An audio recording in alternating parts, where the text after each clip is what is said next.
Have you ever thought just how boring or ridiculous news commentary is today?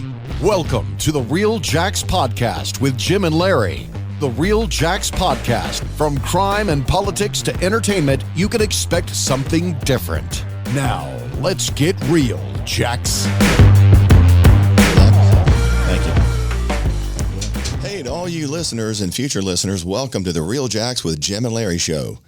The show was a brainstorm created by Larry for the most part. We're going to be talking about crime, politics, maybe some governmental agencies, some governmental officials, and try to squeeze in a little entertainment too.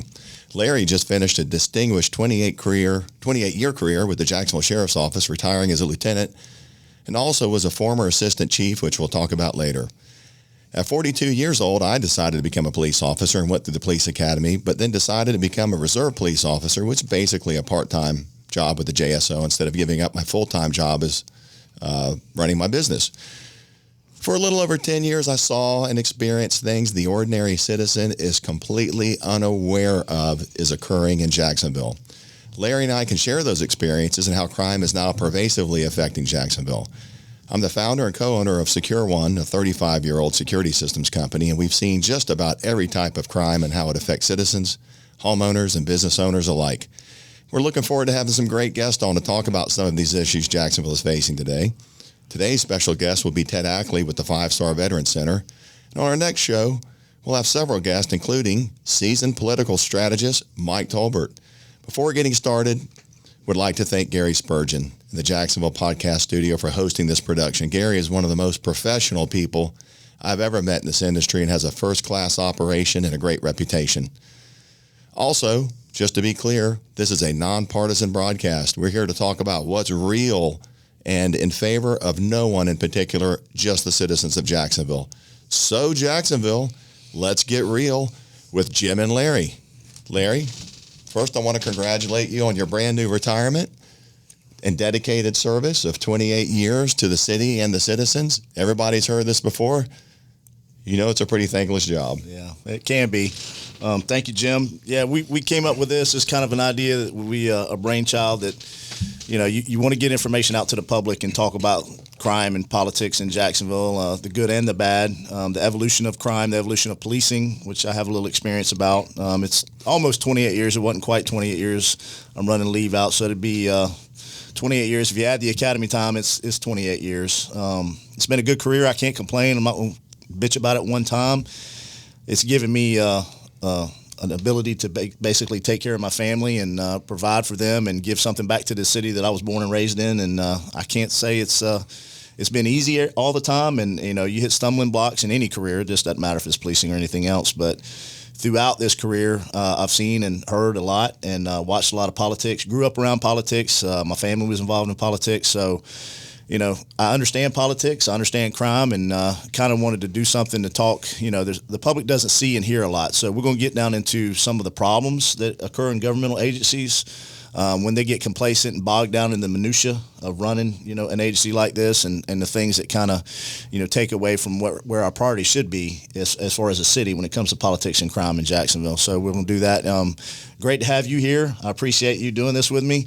You got the voice for it. You got, I was like the grease man was in here or something. I mean, it goes way back. I actually know Gary. Yeah, do you really? And then we've got Zach Crawford over here in the corner, Crawfish. That's what we'll be referring to him as going forward. He's our IT and AV guy. He's already fixed an issue we had with Apple Podcasts. We couldn't do it without him. Yeah, he fixed it as of last night, and we're gonna rattle some cages. And I think we've already done that because we started a Facebook page, and within 24 hours, somebody had already reported for violating the community standards, and it was nothing more than just a picture. I think it was a preemptive strike across our bow. They know we're both pretty outspoken, and there's probably some people out there. I'm sure who'd rather not have this podcast going on. If they think it's going to be just a 24/7 complaint session, that's not what this is going to be. And we'll have those issues. We'll address those and have very open discussion.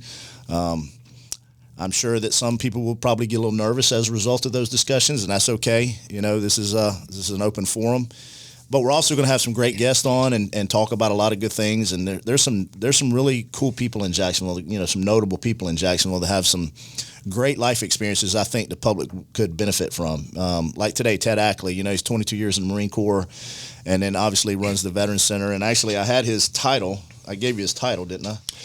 Yeah, he's Director of Community Engagement and resident contact basically. So he's going to have a lot of information to talk about because we need to thank our veterans. We need to take care of our veterans and appreciate their service to this community and this country by and large. Yeah, that could be a whole nother show right there. Yeah, absolutely. So we're going to have a whole show with him next after today's episode. Today's just us, just kind of breaking ground.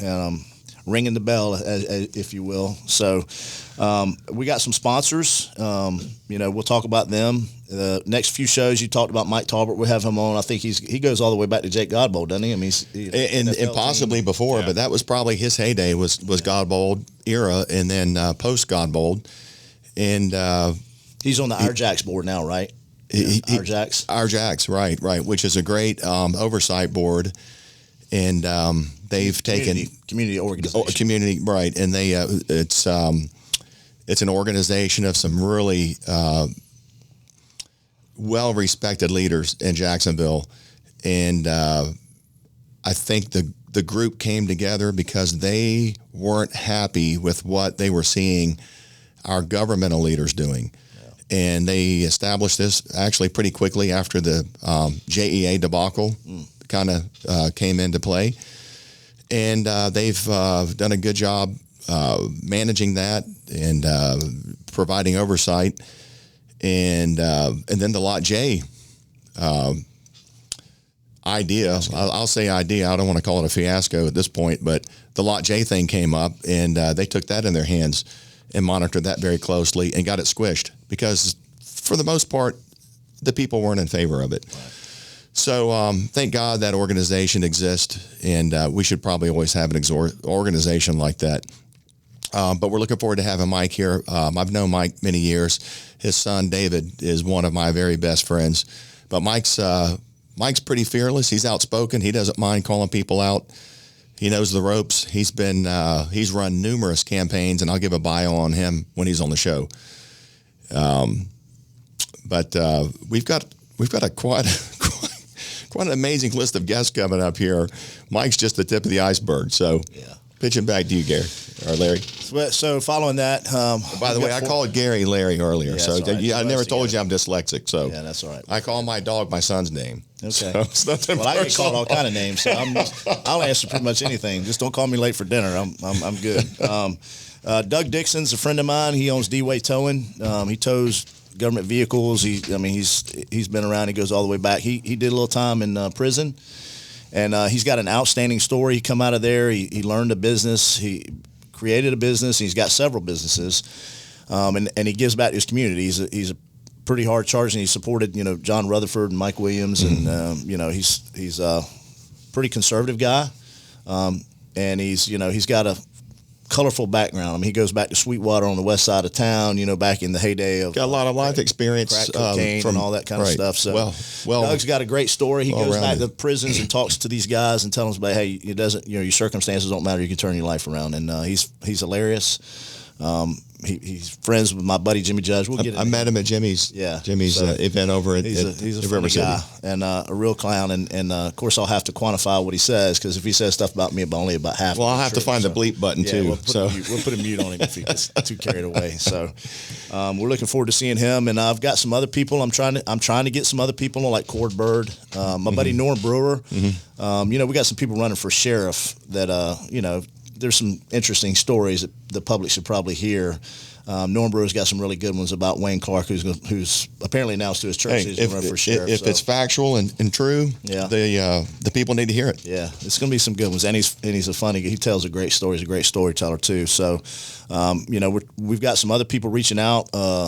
And we'll just get into that. I don't want to go through a list of potential guests, but the list is getting long. I know you're being reached out. You got a couple of buddies that you've talked to. The guy with DEA, what's his name? I've got a DEA agent that was actually in a gun battle last year. Got shot up pretty good, but he can give a firsthand account of what crime is like here in this area. I've got some past mayors, past commissioners. that are interested in being on the show, other police officers, different types of law enforcement officers, people that can offer multiple perspectives on how they see how crime is affecting Jacksonville and being a place that people either want to move to or move away from. Right. Well, that's what we're here for. We're get real. We're going to be addressing the leadership. There's some leadership issues here in the city. There is. And everybody runs a campaign and they sound awful damn good when they're running, but when they get in there, based on my experience of what I've seen, first year looks good and then it trickles down and kind of peters out, so to speak, all those promises. And then when the second term rolls around, it really gets bad. Yeah, they get complacent. It gets complacent, and then nothing's happening. So things are just getting worse. Yeah, I mean, the violent crime in Jacksonville, I mean, it's not something you should be proud of when you're in the homicide capital of the state. I don't know how many years, but last 15 years, probably the majority, 13, 14 of that, homicide capital of the state. So Jacksonville's got some cleaning up to do. But, we'll get into all those things. First thing I want to do, and we probably should have done this earlier, is talk about some of our sponsors. Sure. So the first one would be Extreme Wings. And I just went to work for them, so it's kind of a personal one for me. They've got 4 locations: 12200 Atlantic Boulevard, that's Atlantic and Kernan; 11565 North Main Street, that's in Ocean Way, right near Eastport. You got 160 Shops Boulevard in St. Johns County, 210 basically, 210 and close to 210 and 95. And you got 6337 Roosevelt Boulevard, that's in front of the Target near the base. So great sports bars, family sports restaurant and grill. It's more than just wings. I can attest to that because I drank sweet tea there pretty much every day throughout my career, or the last 4 years anyway. That's why I go to the bathroom so much. I'll be up and down probably a couple of times during each podcast, I'm sure. And I'm an aficionado of sweet tea. We can get you something for under the table here. Yeah, that's all right. Really discreet. I don't know if I'm going to use a bad pan in the podcast studio, but that's all right. They're great people. Megan and Cullen own it. Megan Cullen Sordiff, and they're really, really fine folks, and they treat their employees like a family. And they treat the first responders, the police and firefighters. He's done a lot of stuff. He's done stuff at Guns and Hoses. I mean, they've been really good to us. Next is Tremendous Barbecue. My buddy Terry Roundtree and Dylan Roundtree own that. They've got a couple businesses, but that's the first one, and they're at 8927 Hurlong Boulevard. They've been open since 2007. And they're open on Tuesday through Saturday from 11 to 8 p.m. and then on Sunday from 11 to 3. They got a full barbecue menu, wings, shrimp, fish. Everything's homemade. Hey, we need to come up with something. If go in there and mention our podcast, they get 10% off. Talk to them about that. We'll have to do that. We'll see, and then we'll find out how many people's listening. Before we said that on the air. Before we said that on the air, I probably should have said that. We'll get back to you all on that. Yeah. So they'll cater any kind of party or event, and this guy loves first responders. In September of every year, he basically feeds all the first responders, and I send that out. That's tremendous for him to do that an entire month. So that's awesome. One of the other ones is at last is my buddy named Ricky Tillman, Advanced Window Tent. That's at 5024 Sunbeam Road. Like, I've known Ricky since I was a kid. He actually saved my life when I got in a fist fight on the beach and got jumped on pretty well. Me and my buddy Jimmy Judge. You didn't win? No, I got my clock clean. I got hit with a roll of quarters. That's what happens. So, anyway, over 26 years they've been in business. But I go back to him back when he worked for another auto glass place doing tent when we were like 21 years old. And a funny story, I don't really drink, but, back then I might have a beer or so. We used to go sit at his shop on a Saturday after we got our cars cleaned up, me and my buddy Jimmy Judge, which, we'll talk about him later. Yes. He had an old Coke machine, and used to keep Michelob Light in it. We didn't drink Michelob Ultra. That stuff's awful. And we drank Michelob It cost more. Yeah, Michelob Light was great. So cheap. Put it in the Coke machine, it kept it cold, and you just get it out and sit out there in the parking lot and play music and carry on. But he's developed a fantastic business. They're a 3M Platinum dealer, the highest level of 3M dealers around. He's done government buildings. He does businesses such as this. He does residences. He does cars, and his qualities, beyond reproach. And I don't take every vehicle I've ever had tinted goes to him. Doesn't go anywhere else. So he's phenomenal. And I know you're obviously invested in Secure One Alarms. You want to? Well, yeah, I'm the company a plug. I'm the founder and co-owner. The other owner is my brother, and we started this company in 1986, and we're going to be a sponsor too. And we do home security, commercial security, fire alarms, access control, video cameras, anything in the electronic security business, we do it, and we do a darn good job. We've got a lot of happy customers, and we're primarily in the Northeast Florida area, but we've got customers in about 20 cities in Florida. Really? So, yeah. So we stay busy. But, Secure One's really proud to be a part of this. That's good. That's outstanding. So, Crawfish, Zach, come on the mic, man. Let's hear your background. Not that you have a long one. I mean, you're still young, but not old. Hey, he might blow us away. Yeah, probably will. So I'm 21. Just graduated from UNF in December with a BS in sports management. I'm currently looking to go to law school in the fall, hopefully University of Florida. And I'm just here for the ride, see where this thing goes. And you're going to hold us from screwing it up too bad, right? And hopefully. IT and he's done a good job so far. Yeah, he caught that the issue we had with Apple and fixed that. Trying to fix the Facebook situation right now. Yeah, oh, yeah, that's a good one. Let's get into that. So, obviously, I've put some stuff on Facebook that we're doing this, and, I'm sure there's some nervous folks out there concerned about the stuff we're going to say. And like I said, it's not going to be a 24/7 complaint session, or nobody here's got an axe to grind. But, there's a lot of stuff that we want to talk about and get out to the public. And we put up a Facebook page, or Zach created one, actually. Crawfish did. And so what happened, Zach? Tell us what happened. So I started it about 10:30 on Friday night or Saturday night. We were getting followers, getting people sending friend requests. We're up to 555 followers by mid-Sunday. Wow. Yeah. Check Sunday night, and it said that we had been temporarily disabled for violating community guidelines based on someone reporting both of the accounts. So, and those were a business account. We had a business account, and we had a business Facebook page, and then a business Facebook account for the podcast. Okay. Yeah. And then what would you do from there? Talk to Facebook. As of right now, we will be back up hopefully within the week, and we'll see where. What do you think? We just got under somebody's skin? Or somebody. There's no legitimate reason to. Nothing immoral or vulgar. Or the only thing I'd posted out was a welcome page, basically saying we're going to have episodes every other Wednesday. How people can listen, where they can listen, and someone obviously tried to stop that before it even got started. But Facebook is really just going to be a small part of making people aware of this podcast. We're going through Buzzsprout, which will disseminate the podcast to every forum, out there. Everything, I think, is what Gary calls them. Yeah, what's that? Directories. I mean, YouTube. We'll be on every YouTube. format. Yeah. We have an Instagram page, a Twitter page. We have everything except Facebook at the moment, until we get that back up. And like you said, we talked about this earlier. The more complaints you get, the more malicious it looks, and the less likely it will be. Less likely we'll be taken down. Yeah, exactly. Perfect. I like it. Yeah, I expected it to happen. I let the games begin. Yeah.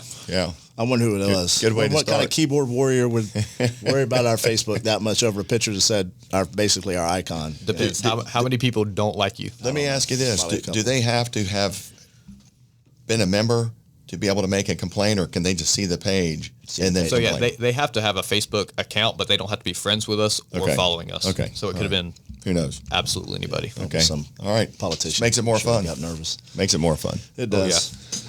So we'll get into that. It's the kind of thing I want to talk about, the minutia of what goes on in politics. That's the kind of pettiness that occurs in politics sometimes. I'll give an example.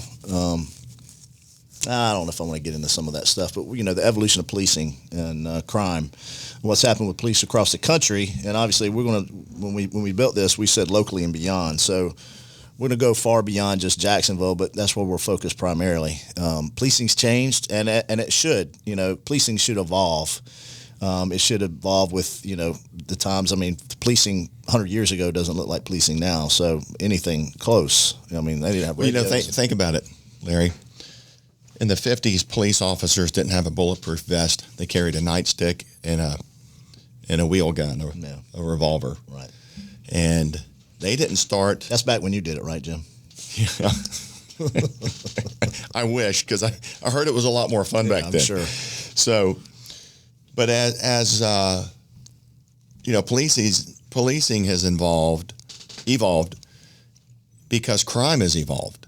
Not only is there more crime, the intensity of the crime has evolved. So police start getting bulletproof vests. Police start getting more equipment, and they get bulletproof vests because more police are getting shot at. Right. Back in the day, you didn't dare shoot at a police officer. Right. It's a lot more. You'd be hanging in the middle of the square if you did. A lot of respect for authority back then. Right. So then, in the 90s, they're getting rid of the wheel guns, and they're getting more higher capacity sidearms because they need them, not because they want to just have bigger guns and more expensive guns. And look at the equipment they've got today. I don't know because they're trying to. They're militarized, but that's not in fact the case. They're just evolving with crime. There's a movie. You ever see the movie No Country for Old Men? Yeah, watch that movie. Yeah, so that's kind of a good example, analogy of how policing's changed. The old school police officers, and when the drug trade came and the gangs came, things changed. The police had to change with it. Just to survive it, just to be able to combat it. So that's obviously we're looking at cameras right now, and that's the big thing in policing now is, the body-worn cameras. And a lot of people were opposed to it. I think, there's resistance to change, but I was very supportive of body-worn cameras for a couple of reasons. One, it creates transparency. Tells the truth. And both sides of the story. And as I worked my way up all the way from, to assistant chief lieutenant, and I would see complaints come in on police officers prior to the advent of body-worn cameras, and you knew that there were some falsehoods. You knew that somebody was lying. Yeah, just based on your knowledge of the business, so to speak. Yeah, malicious. You could read, and you'd get complaints, and they would say something an officer said, and you'd go, yeah, he definitely said that, because it sounded just like. Well, I was going to say, plus, that's exactly it. Your officers, and you hear a complaint come in, and you go, there's no way that guy did that, or female would have done that, ever. But then there's some people I can tell you, I'll say names. I don't think it's her. I had a girl named Ramonda Barrett. Everybody loves Ramonda. She's phenomenal. I had this guy call one night. I was lieutenant in Zone 4, and you could tell he was impaired over the phone. He was probably drunk, and he said that Ramonda cussed him out. And I knew right away that he was a complete and utter liar. Ramonda's never cussed anybody out. She was the sweetest she could be and just a great police officer. There's no way. So you see that, and you're frustrated because you have no recourse. Then you see the cameras, and there's some changes need to be made with how we use the cameras. If an officer falsifies a document or he falsifies a report, they go to jail.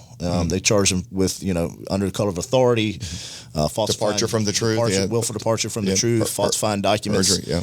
And what I haven't seen is, they will arrest those officers and fire them and go through that whole process. Yeah. What I haven't seen is the persons that are making false police reports, false claims, egregiously false. I'm not talking about miscommunications, but egregiously false complaints against police officers that do that and falsify it. When they fill out a complaint form, they should go to jail. They need to be held accountable. Absolutely. Well, it is a crime to make a false police report. It is. It's a misdemeanor in some cases, and it should be. It may be a felony in other cases. I don't know about the felony, but I know it's a misdemeanor. But that should happen as well, and I've seen it. I've watched body-worn camera footage. Are you saying there's not enough enforcement of that? There is no enforcement. So they're letting people slide on? Yeah, right now. But eventually, I think, and I don't know if it's the state attorney is the holdup, but there needs to be some cases filed. And I think if you make a few of those arrests and then you have some media releases like you do when you arrest a police officer, those frivolous complaints, those malicious complaints will disappear. And they'll know that and listen, there's legitimate complaints that are made against police officers, and they need to be investigated. And they should have the time and the resources to investigate those complaints fully. The problem is, what are you taking away when you're investigating so many false complaints? And I don't work in internal affairs, but you hear the things that come from internal affairs, and the vast majority they'll send out to the lieutenants as an informal investigation, basically. And you have to call the complainant. You watch the body-worn cameras, and I've seen people say things that were completely untrue. And no one's willing yet to cross that threshold and start making those arrests, but they need to happen. Need to be held accountable. Absolutely. Well, just for the simple fact that you're not only putting the officer under a level of stress because now they're being accused of something. Right. It's a waste of resources in whatever unit's doing either the lieutenant doing part of the investigation or internal or integrity or whoever it's going to be. It's a waste of time and resources. It is. So that sounds like that's a leadership thing. Someone up in the leadership chain, state attorney or whatever, they need to step up and say, we're going to start looking at these, and then you make a couple of arrests, and I think you'll clear the problem up. That's just one thing. Body-worn cameras I like, and it documents a lot of other things that what precipitates a violent encounter with police. Sometimes you get a cell phone, but it's turned on midway through some encounter, and they only see part of it. So if you have the cameras, you now see cases, and people still complain about some of those cases, but a lot of violent encounters, shootings with police, a lot of times once you have that, and if the officer's wrong, if there's an issue there, they need to be held accountable as well. But in those actions that officers have to take in a split second, that shows what happened in their decision-making process, and sometimes that decision-making process occurs in, moments. Mm-hmm. So, milliseconds. Let me ask you something. So, because of the scrutiny on officers now about shooting people for whatever reason, right? Needing to shoot somebody for whatever reason. Do you feel like officers are beginning to second guess when that gun's unholstered and they've got somebody at gunpoint, even for a millisecond, second guessing what they're doing and trying to think in their mind, I got to make sure this is good because I may get charged with homicide. Well, they're going to get charged naturally with homicide until the investigation is done. But I may end up losing my career. I may go to jail. Right.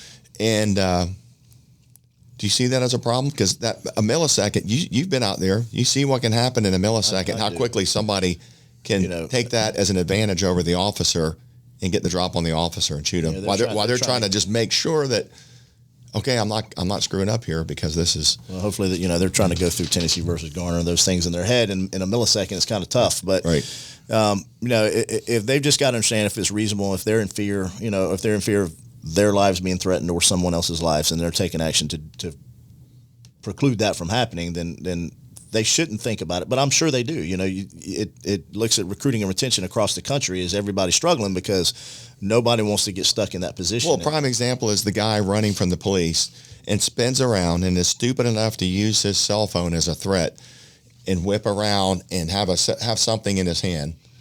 And the officer has to be able to describe that they were in fear for their life because of that action. Okay, because there's no way the officer, if it's a real gun, can determine whether that's a gun, especially if it's dark, as a gun or a cell phone, and they have to assume this person is. The courts will look at it, and the system will look at it as, was his thinking, was that a reasonable reaction? And most people would think. Well, I think where I'm going with this is the courts may be on their side, but the media is not.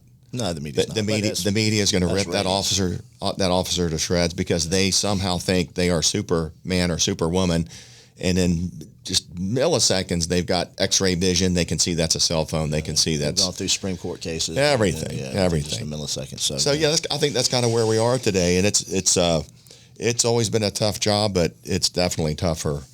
Today than it's ever been. The defund police, mantra that's come across the country. I mean, obviously it hurt the Democratic Party a little bit by some of those people saying that because people, like you said, the media kind of pushes that mindset, and it's not reality. And most people, are just average Americans, and they just want their family safe, and they just want to have a peaceful, quiet life. Just peaceful existence. So it's kind of died down some, but you still hear it in certain cities. I think Jacksonville's got a pretty good handle on that, and they, the citizens here want to have safe, areas for their families to live in, and they want the police on the street, and they don't want to cut the police down. And I think we got a good governor that does that here. So amazing.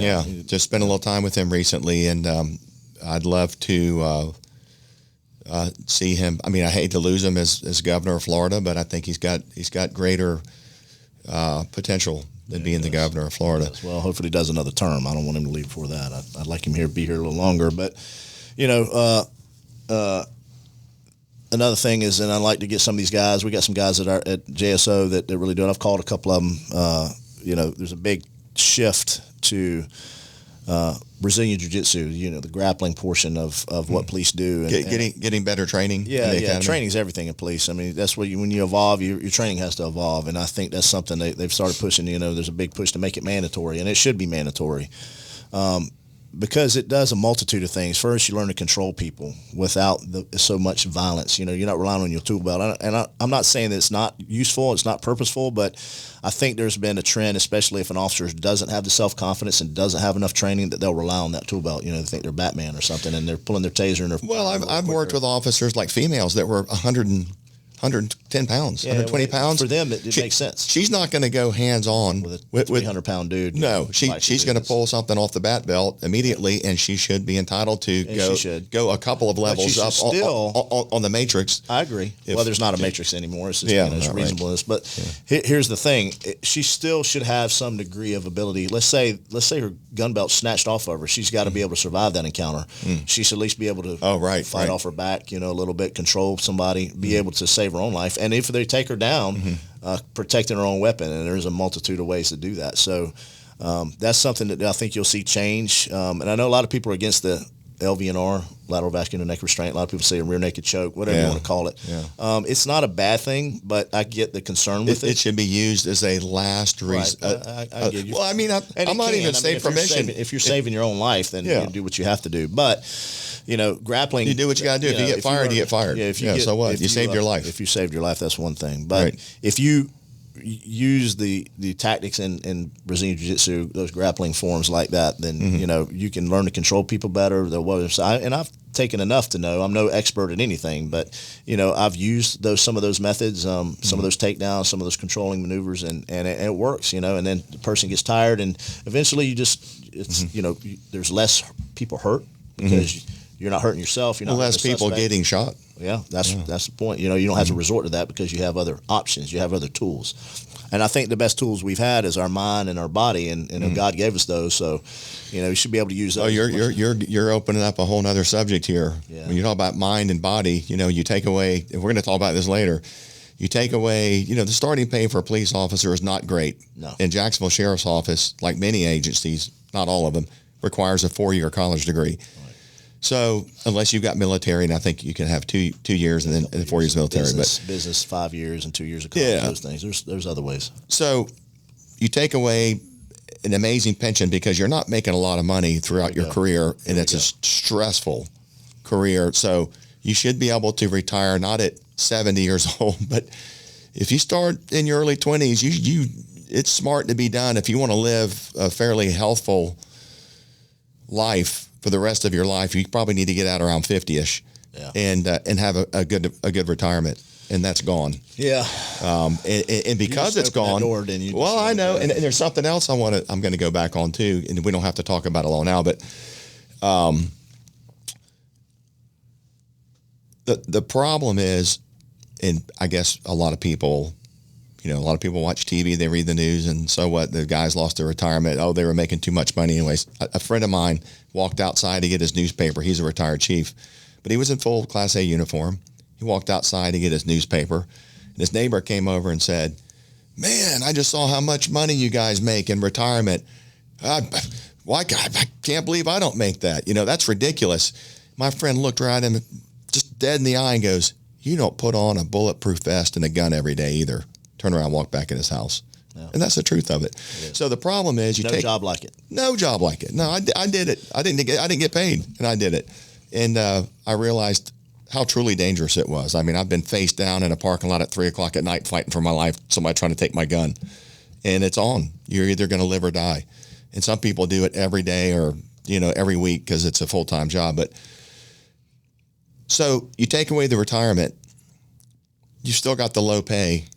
What kind of quality applicants are you going to get that have a good brain and everything else going on for them when you've got not only other police jobs that are offering better retirements elsewhere, but that opens up every job pretty much on the planet, and the applicants are going to just drop down to minimal. So what you're going to have is a very small pool of people applicants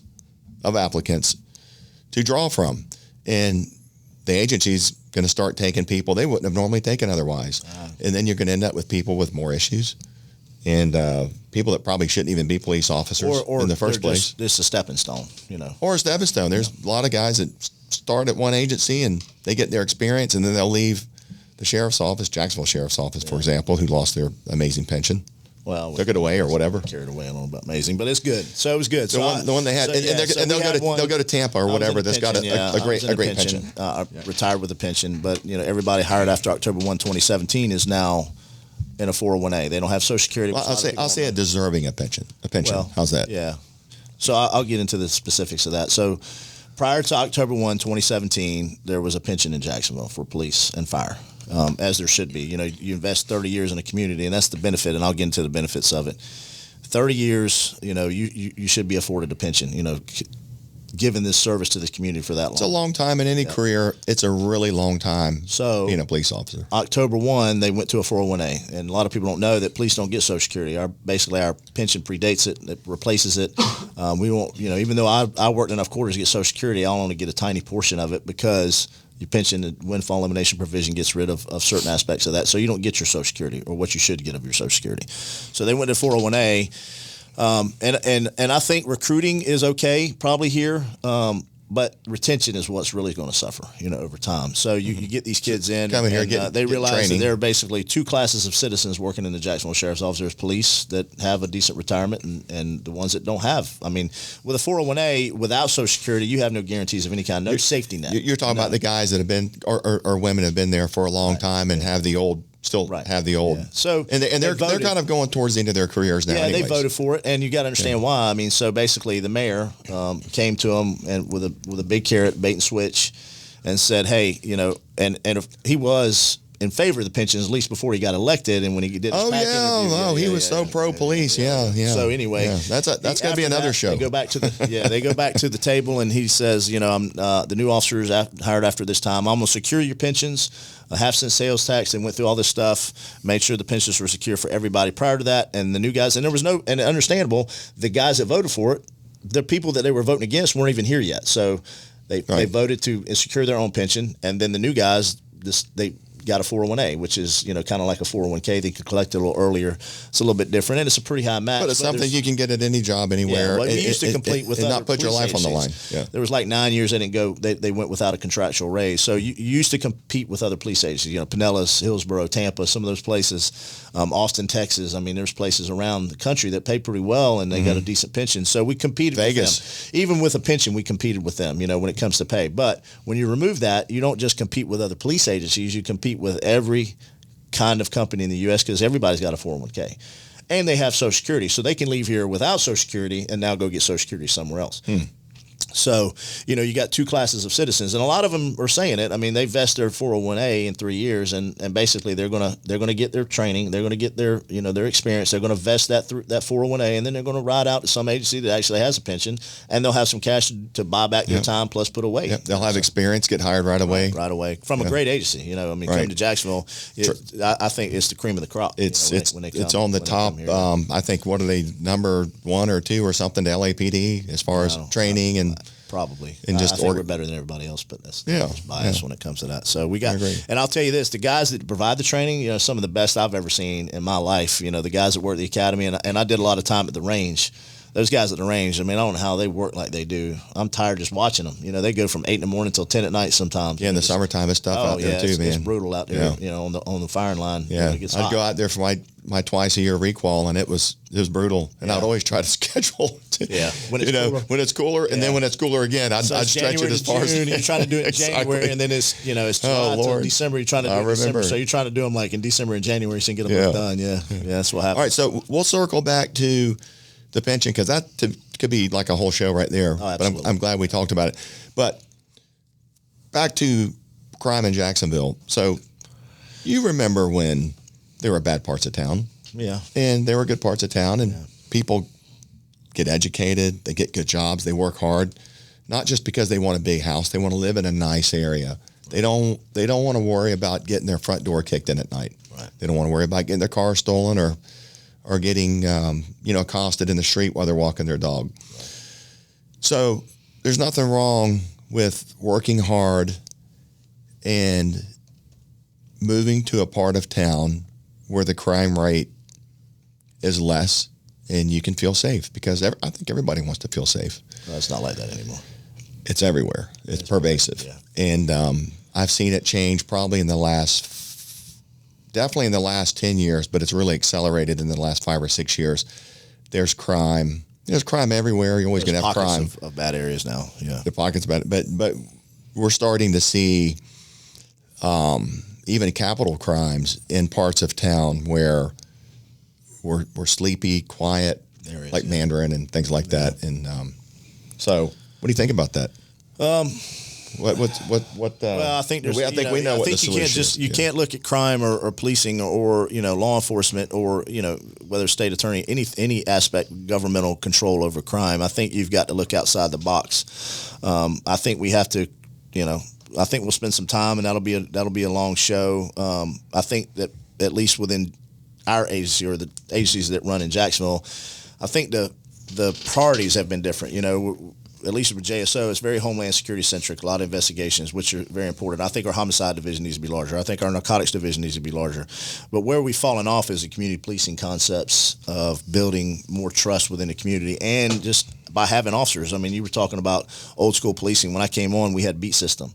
Yeah. I think we need to go back to that. And you're talking boots on the ground, people on the street walking beats, getting to know the citizens, getting familiar with people, and yeah. So you go back to Glover, and he probably wasn't. When young, I'd hear people complain about him. But if you look at some of the things he did, they were very effective. They went back to and obviously we had Clinton in office, so they pushed the cops concepts and pushed a lot of police officers on the street.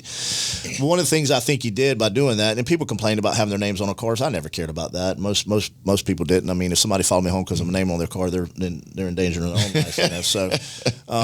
If you look at some of the things that he did, patrol was a big concept because where do your people contact with police? Where's their contacts? It's not, The sheriff doesn't come out to see you. 5'11", the lieutenant's coffee. The lieutenant's not coming out to see you. Yeah, so it's a beat officer. First line officers, and I think we should have more of them. I know they had an IECP study, and I did something as a lieutenant. Got me called on the carpet. I just looked at the manpower allocation at JSO. And pulled what's called a position control report, and then had another lieutenant help me count the physical officers who actually ride in subsectors. And I think we should go back to the beats because the smaller areas of ownership, it creates an area where they own the area they ride in, and they get to know the families and the people and the kids and the bad guys, everything. They know everything. So if you look at policing, we need to become a patrol centric organization. And I pulled some numbers and used what's called the ICP model. There's a couple of models that because JSO's it's always been just spitballing. They've never had a concept or a mechanism to address where police are in the agency, where how many officers need to go to this area or how many need to go to that area. It's kind of, they've been through it with CAU a little bit, but not a real deep down dive into where we need to put police. It's kind of administrative judgment. Talk about criminal apprehension. So just in a quick, the first 2.5 years from mid 2015 to the end of 2017, there was a 28% increase in officers outside of patrol, 203 officer difference, and there was a 6% decrease in patrol officers, 47 officer loss in patrol. And some of the numbers I pulled, I looked at response times, and that was part of some West Side math. I mean, it might have been a little off, but when it came to where the officers were, where they're assigned is where they're assigned. There's no getting around that, So if you look at those numbers, we need to go back. We need to put hundreds of police officers back on the street in Jacksonville, and we're combating our low per capita anyway because we're at like 1.8, 1.9 officer per 1,000, and most police agencies, police and sheriff's offices run probably 2.4 to 2.7. So doing the math of that is probably in the mid 400s to the mid 600s, according to reach that national average of police agencies. Now, I think we do a better job than most because we got to take home cars. That helps. Right. And those officers handle hundreds of thousands of calls a year off duty, driving a police car home. So there's some benefit to that, but we obviously need to increase that. And we need to look at this, the agencies should look at their entire agency and say, we've been doing this. We've got a real-time crime center, but we don't have real-time cops, so we need to take a second look at, sometimes the definition of sanity is, doing the same thing over and over again, expecting a different result. And we're just getting more and more crime. So something's not working. Something's not working. So we need to change direction completely, in my opinion. But I'm a civilian. I can say that now. So we're facing shortages for numerous reasons, and part of it may be because of the applicant level maybe lower. I think applicants is actually fine. I don't think they're. Oh, it is? Okay. They're okay recruiting. I just don't. They're not going to be able to keep them. Okay. Now that we're 3 years, basically just over 3 years into that, they're starting to leave. I know there's 2 or 3 resigned last week, and then I know there's a boyfriend girlfriend. They're leaving this month, and it's just going to trickle, and then that's going to increase, and it's going to be a crisis at some point. But okay, so let's talk about something I call 10-8 time, and for the people listening, 10-8 is a police code for available. That means an officer is out working, but they're not on a call, so they're riding around waiting for a call. and they have the ability to be proactive, do proactive policing. They can look around, ride through their hot spots, look for crime. There's less 10-8 time now. Yeah, they have a fielded unit analysis that actually looks at that. Yeah, and officers are there. We'll use the old terminology. They're humping calls, so they're taking one call from another call to another call. Well, two things happen there. One, you get an officer that gets burned out. You go to work for 11.85 hours or what? 11.4, whatever. I forgot 11.42 or something. Yeah. A day, that's a long day. And when you're busy humping calls and all you're doing is putting up with problems and people and this issue and that, it really makes the job tough. There's no downtime to even chill out for a minute and do proactive policing. So you're just responding to situations. It's just a responsive kind of thing. I forgot where I was going with that, but well, you're basically breaking down where the advent or the increase of putting officers back in patrol would create more clearly downtime for officers to take a breath, and to go do some proactive policing, or just ride around a neighborhood, play basketball with some kids, talk to some kids. I used to do all the time. Yeah, so I didn't get on television for it, but I spent most of my time in a zone that is one of the highest crime rate zones when I was there, Zone 5. And it was all primarily African American. I was one of the few, white guys riding around out there. And there's a trust issue there. Oh, absolutely. And I would come riding down the street, and but kids you can solve a lot of that just by learning. Well, there'd be kids in the street shooting baskets, and they give you the stink eye. Yeah. And I'd stop the car, and all of a sudden they think, "Uh-oh, what are we doing?" And I get out of the car and say, "Man, throw me that basketball." Yeah. And they were tell me that. I couldn't. I am too. Oh, hey, I had 5-year-olds shooting better than me. Oh yeah. But they they were hanging on me, and I couldn't get them off of me when I had to leave. And that goes back to your point about the beat system. Guys and girls need to be out there walking around more. Put them on bicycles or something. Ownership. And back then you say, "Hey, send me that call on my beat," because build those relationships. Guys felt like they owned the beat. That was theirs, and they didn't want anybody coming on it having to take care of their beat. And it was a different mindset back then. And maybe that's some of the evolution of policing. But we need to go back to some of that. Recreate that. Well, you can't do it if you don't have enough people out there doing it. No, and I think you'll get clearly. Yeah, I mean, and that's we can talk about that. So basically, I pulled what's the position control report and compared it what's called the strength report whiteboard. It's a breakdown of each zone and it tells you how many officers you have, what they ride, lieutenants, front counter officers, bike officers, beat officers, subsector officers rather. And you look around the city, and I sent this to lieutenants were saying, "Where are all the people at? Why does my squad seem smaller? Why are we so busy?" So I said, "Hey, I'll figure it out." So I asked for that and pulled that information and did an analysis of it. And at the time, and that's the end of 2017. Zone 4 is the west side. Everything south of I-10 basically. According to that analysis, needed about 97 officers.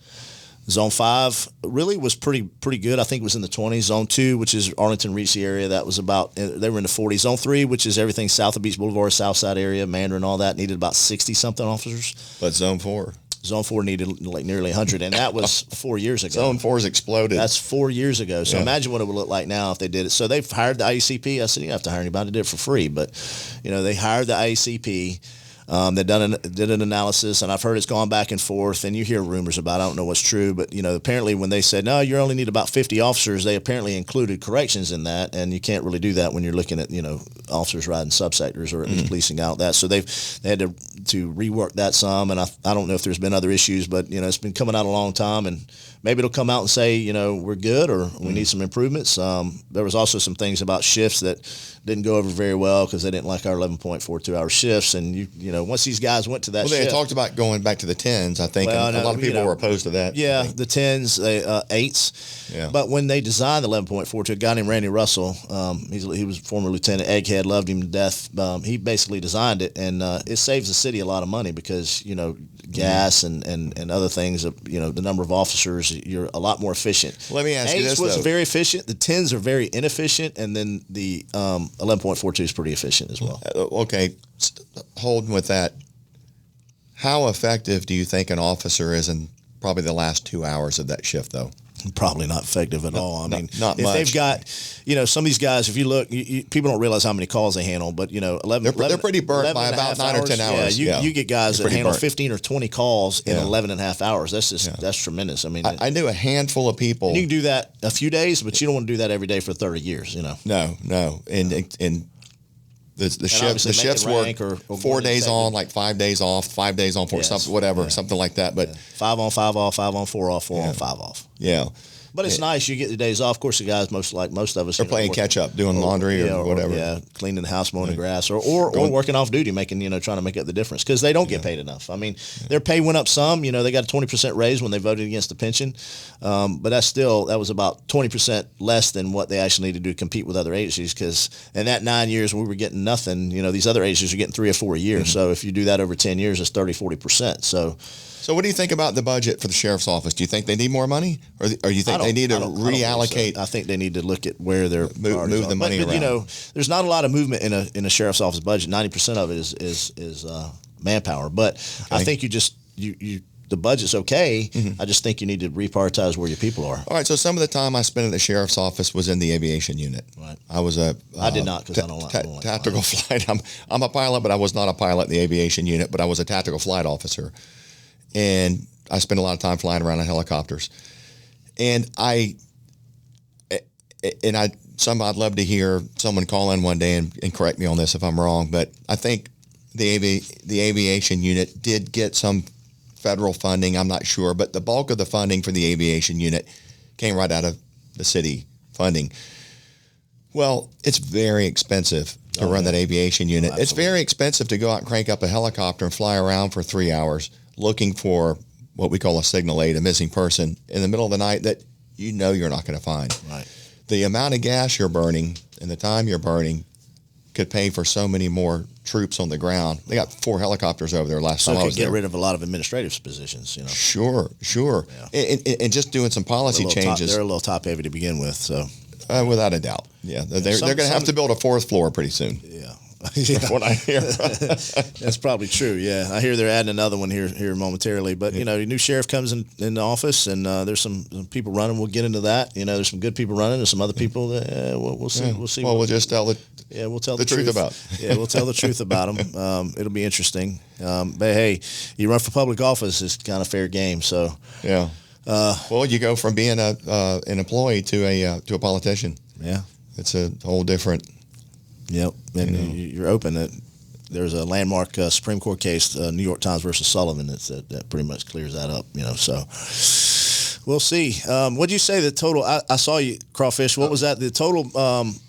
I thought we were about 860,000 in Jacksonville. I thought I saw 911. How many? What's our total population? 911. 911 507. Oh, okay. So we still haven't hit 1 million. Yeah, but I mean, the people coming into Jacksonville to work in Jacksonville, that's probably a big portion. We're well over 1 million, and plus surrounding areas. So, what is this from? Where'd you get this from? This is from Scout. What is that? Or is this some? Yeah, Neighborhood Scout. Talking about the safest neighborhoods. Yeah. So yeah, we're. So that's a breakdown of what is considered to be the safest violent, neighborhoods. Property crimes. Says we're only safer than 8% of U.S. cities. Wow. So we're less safe than 92% of U.S. cities. That's phenomenal. Amazing. 36. We got to fix that. 36,000 total crimes a year. Yeah. Well, you know what that does. You know who should be on that? Is the Chamber of Commerce. Chamber of Commerce should be more aware of that than anybody else, because who's going to bring a big business to Jacksonville if the crime rate is. Yeah, look what they're doing downtown. I mean, downtown's not, I don't know. They spent $1 billion the last 25 years trying to revigorate downtown, and I don't know that it's working really well with the homeless situation and crime that occurs down there. So, yeah, they got to fix some things, and maybe they should focus that. But we'll spend a lot more time talking about those issues going forward. I don't want to, spend all of it on today's episode, and I don't think we've got anything left for any more episodes. No, I mean any episodes at all. We got plenty. We got it covered. We'll have plenty. But we're looking forward, not just us talking, but having some great guests, and not just talking about crime and violence at every turn, but getting some people are doing some great things in Jacksonville, and hopefully we get some politicians that are doing some great things in Jacksonville, and the ones that are not doing great things, we need to remove them from office. So that's for sure. That's for sure. And if they're not supporting the law enforcement community, obviously they're going to get blasted on this show pretty regularly. So. Yep. Yeah. Always. Yeah. Crawfish, what do you think? Inaugural episode, pretty good? I think yeah. Yeah. Are we wrapping? I mean, we're Or close? Yeah, we're all right, right well, about there. all right, so let's have a little fun here. Larry, check that coin out. Can you read that without glasses? Come on, man. I got no readers on. Here Put you go. on the full armor of God. Here you go. Defend the faith. Yeah, let me hold that. Are these regular readers or? It's like Are y'all going to get me on camera with reading glasses on? they're like Power of 50. Oh, well. we can cut this out. Oh, yeah. Yeah, we're not going to edit this out. I've had that coin for Is this probably 10 or Saint 15 Michael years. or something, or what is this? Sword, helmet, breastplate. I like it. Lion's feet. It was always in my pocket when I was on duty. Yeah, that's pretty cool. Yeah. It should be in your pocket anytime. It stays in my pocket all the time, but especially when I was so working. that you can take your stand against the devil schemes. That's nice. What is that? What is that from? I don't know if we can get a picture, but it's got what looks like a knight with a sword and a shield from medieval times, and same on the back too, just a different thing. But anyways, I've given a couple of these away in my life, and I'm giving Larry the last one I've got as a retirement Thank gift. you, bro. I probably could have used this a few years ago. About 28 years ago. Yeah, that's all right. That's awesome. I appreciate it. But you never know, you know. Thank you, brother. You're the kind of guy that if you're at a gas station, you see something going down, you're not going to stand there and watch. So I'm not scared to handle business most of the time. No, sir. So you'll Not being always scared has kind of got me in trouble a couple times, so we'll talk about that Yeah. later on. Yeah. So we're going to get into some politics. We're going to have to talk about crime. We're going to talk about politicians, people running for office, people running for the sheriff's office. That's coming up. The mayor's office, the mayor's race, and current staff and city hall, and Yeah. I'm sure Mike Taubert's going to illuminate a lot. looking forward to Mike. Yeah, Really am. it'll be a good one. It'll be a good So who's our guest tomorrow? We've got Mike Tolbert, and then or Doug on the next show. Doug Dixon, and I'll Doug probably Dixon. get with Gary when we leave here and probably lock down a few dates, maybe the 2nd and 5th, and try to get some more episodes done. We'll try to release them. We'll try to get them as many as we can get, and within a few days, and then obviously release them. Well, we got one show between the show we're talking about, the other two shows we're talking about, which is Oh yeah, we have a TED Ted today. yeah. Sorry, Ted. Yeah, We didn't forget about you. Ted's this afternoon. We're still kind of new at this. Yeah.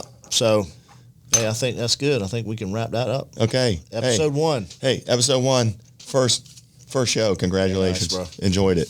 Good job. Thanks, Jacksonville, for listening. This is RealJax with Jim and Larry, and we'll see you on the next show.